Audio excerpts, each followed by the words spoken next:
Parlons aujourd'hui de la manière dont nous devons prêcher dans la prophétie.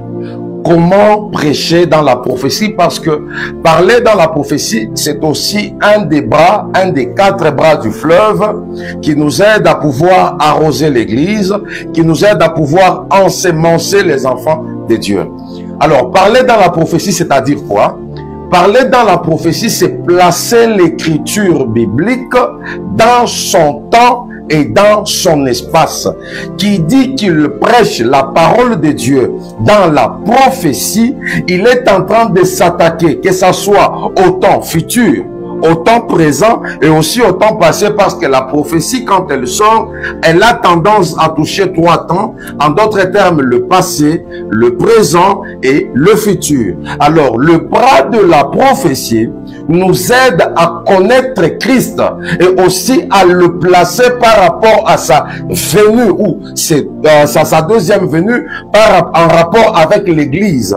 Donc, les bras de la prophétie nous aident tellement à comprendre qui est Jésus dans les temps et dans l'espace. Et elle nous aide aussi à stabiliser l'église. Elle nous aide à comprendre l'église traverse quel temps, l'église doit marcher de quelle manière, parce que si l'église ne sait pas le temps qu'elle est en train de traverser, elle risquerait de ne pas être prête pour l'accueil de son époux. Or, l'église doit être enseignée pendant ces temps, de pouvoir se préparer, parce que son époux dit que je viens bientôt. Alors, le bientôt de Christ, c'est quand? Alors, l'église doit comprendre le bientôt de Christ, c'est quand? Quels sont les signaux précurseurs qui sont en train de préparer ou de prévenir la venue de son époux? Donc l'église doit comprendre vraiment à déceler tous les temps prophétiques, parce que le jour, la nuit plutôt est tellement avancée et le jour approche.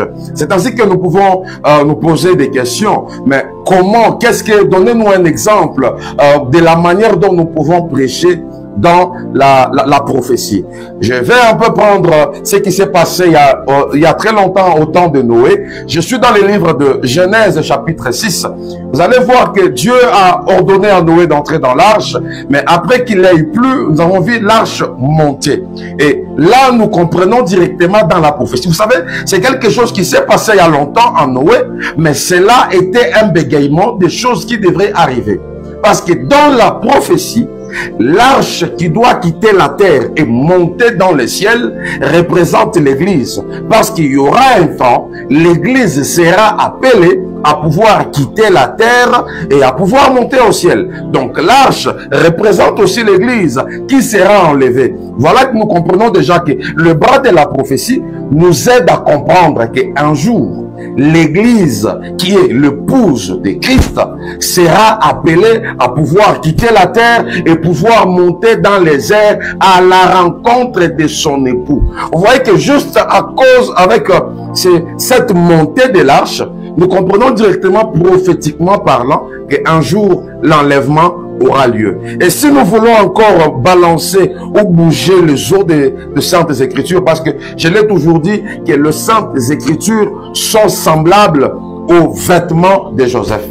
Je peux dire que l'arche, c'est l'image de l'église, oui, parce que l'église sera enlevée, mais l'arche aussi représente aussi Christ, parce que Christ, il est le véritable arche de Noé, parce que lorsque nous entrons en Christ, nous avons le repos. Tous ceux qui sont en dehors de l'arche n'ont pas le repos, mais ceux qui sont à l'intérieur de l'arche ont le repos. Là, nous pouvons encore comprendre que lorsque nous serons enlevés ensemble avec la personne de Jésus, lorsque les eaux vont commencer à diminuer, il y aura un temps où l'arche va se poser sur une montagne qu'on appelle la montagne d'Ararat.